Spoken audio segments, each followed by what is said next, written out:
आज हम लोग डॉक्टर सचिन जवर के साथ बैठे हैं और मैं सर से कैंसर के बारे में कुछ बात करने वाली हूँ। सर, मेरे किसी जानकार ने मुझे बताया कि उनकी फैमिली में किसी को कैंसर हुआ और उन्हें ये लगता है कि अगर थोड़ा-सा और ध्यान दिया जाता, तो शायद हम वो उनके रिलेटिव को, नॉन को बचा पाते। तो मेरे कुछ सवाल हैं सर कि पहले में और अब में जब हमें पता चलता है कि किसी को कैंसर है, उसके ट्रीटमेंट में क्या बदलाव आ गया है? तो सोनम, बहुत अच्छी बात है कि हर आदमी को ऐसा लगता है कि स्पेशली कि अगर कोई क्रॉनिक बीमारी होती है, क्रॉनिक बीमारी ऐसी होती है जिसका मतलब एक एक्यूट प्रॉब्लम नहीं होती। जैसे कैंसर एक क्रॉनिक बीमारी है, जैसे हार्ट का बाईपास करना एक क्रॉनिक बीमारी है। और उसके अंदर अगर जो रिजल्ट आदमी एक्सपेक्ट करता है वो नहीं होता, तो उसको हमेशा ऐसा लगता है कि क्या मैं इस डॉक्टर को दिखा लेता, क्या मैं इस शहर में चला जाता। मगर आप अगर वर्ल्ड वाइड कैंसर को देखें तो देखिए, हर चीज का एक सक्सेस का रेट है। आज अगर आप लंग के कैंसर की कीमोथेरेपी से इलाज को देखें तो उसका 40-50% है। आज आप ब्रेस्ट कैंसर को देखें तो उसका 95% है। सो ऐसे ही सब बीमारियों का अमूमन ठीक होने का एक परसेंटेज है। और कितनी भी कोशिश करें, depending upon age, depending upon other things, कुछ परसेंटेज डिफरेंट बीमारियों में लोगों को सक्सेस नहीं मिलेगा। और जिन लोगों को सक्सेस नहीं मिलता, उनका दुर्भाग्यवश दुखी होना या रिग्रेट करना ये बहुत लाजमी है, but that is what life is. Sir, next question is कैसे और किस तरह से हम लोग कैंसर को प्रिवेंट कर सकते हैं? सो बेसिकली बहुत सारी चीजें, जैसा आपने पूछा पहले और अब में क्या फर्क है, तो उसमें बहुत जगह बात हुई है इलाज की कि पहले जो इलाज था कैंसर का वो बड़ा ब्रूटल था। मतलब जो भी कुछ नहीं था उसको निकाल दें। कीमोथेरेपी होती थी तो पूरा का पूरा आदमी जल जाता था। रेडियोथेरेपी होती थी तो जो व्यक्ति होता था वो बेसिकली उसका बहुत शरीर छलनी हो जाता था। देखिए, मेरे खुद के परिवार में 2 very close people have suffered from cancer and unfortunately we could not save them. सो मैं ये कहूँगा कि, पर मैं फिर भी ये कह रहा हूँ कि इस ट्रीटमेंट के ऊपर ऐसा नहीं कि मुझे विश्वास नहीं है। देखिए, कैंसर को 3 कैटेगरी में बांटा जा सकता है।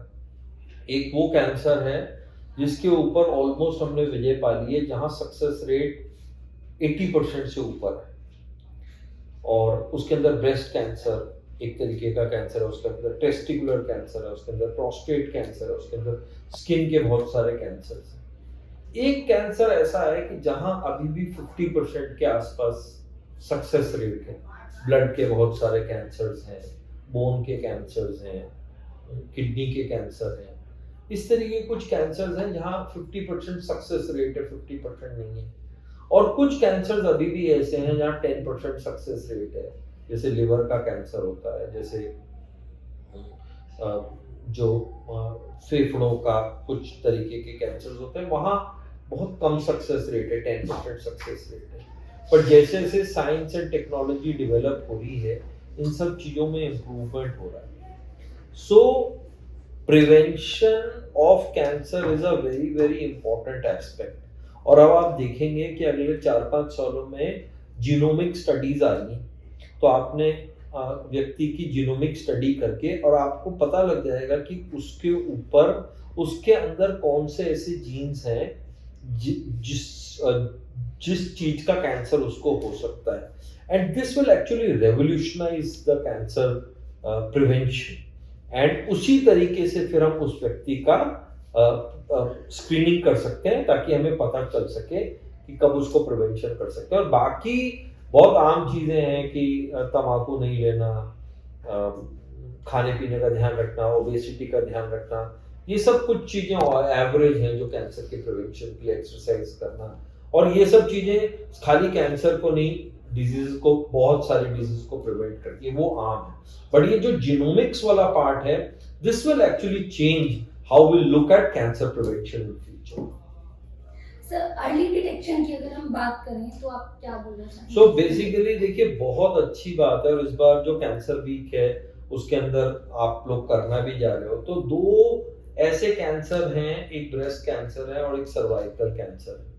ब्रेस्ट और सर्वाइकल कैंसर दुनिया में करीबन 30% ऑफ द कैंसर और मैक्सिमम कैंसर्स ऑफ विमेन ये ब्रेस्ट और सर्वाइकल कैंसर का है। इसके लिए दो बड़ी बहुत सिंपल हैं, एक तो मैमोग्राफी होती है, एक कॉल्पोस्कोपी होती है। अगर ये मैमोग्राफी और कॉल्पोस्कोपी हर 3 साल से 35 साल से बड़ी उम्र में लेडीज कराने लग जाएं, तो इनका जो दर है दुनिया में अर्ली डिटेक्शन का, ये करीबन 400 गुना बढ़ सकता है। और अगर ब्रेस्ट और सर्वाइकल का कैंसर अगर अर्ली डिटेक्ट हो जाए तो इसके ट्रीट होने का जो नॉर्मली जो 80% के आसपास है वो करीबन 99% हो जाता है। तो इसी तरीके के और भी टूल्स बन रहे हैं कैंसर डिटेक्शन के। सो प्रिवेंशन अभी बहुत दूर है, मगर डिटेक्शन के टूल्स ऑलरेडी हैं और उनके ऊपर काम करना, उनको यूज करना, उनको प्रोपोगेट करना हेल्थ केयर से इन्वॉल्व जो भी कोई व्यक्ति है उसका दायित्व है। सर आखिरी क्वेश्चन, अगर आपके नियर, वैसे आप बता चुके हैं ऑलरेडी, आपकी फैमिली में ही already 2 people were suffering from cancer, but अभी अगर मैं बात करूं, आपके नियर बाय अगर कोई भी ऐसा पर्सन है, आप अपनी तरफ से उनके लिए क्या कर सकते हैं? तो बेसिकली सी देखो, मतलब अनफॉर्चुनेटली कैंसर एक ऐसी बीमारी है जिसका एंड किसी को नहीं पता। मतलब 5 साल के बाद भी लोगों को रिकर हो जाता है। बट मैं ये करूंगा कि 3 चीजें बहुत इंपॉर्टेंट है। First is you trust your doctor, you know, choose the best and trust your doctor. बहुत ज्यादा इधर उधर जाने की कोशिश नहीं करें। देखिए डॉक्टर्स जो भी कोई हैं वो सब बड़े इंस्टीट्यूट में कैंसर से पढ़ के आते हैं, तो बहुत जरूरी नहीं है कि अगर आपके पास जयपुर में, आप अगर नागपुर में, आप अगर लखनऊ में हैं, तो उसमें भी जो कैंसर स्पेशलिस्ट है वो किसी इंस्टीट्यूट से ही आया है। एक कैंसर के पेशेंट को बहुत इधर उधर ले जाने में कोई बहुत ज्यादा फायदा नहीं होता।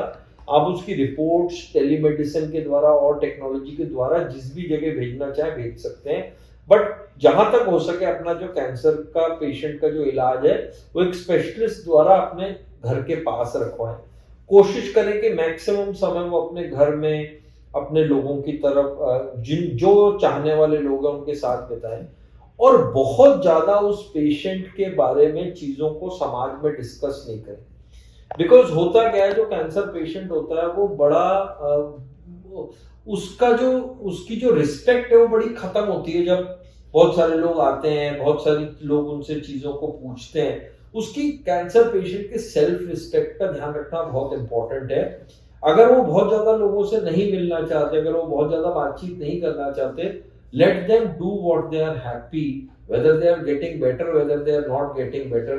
Do not force things on them and do not ask them difficult questions.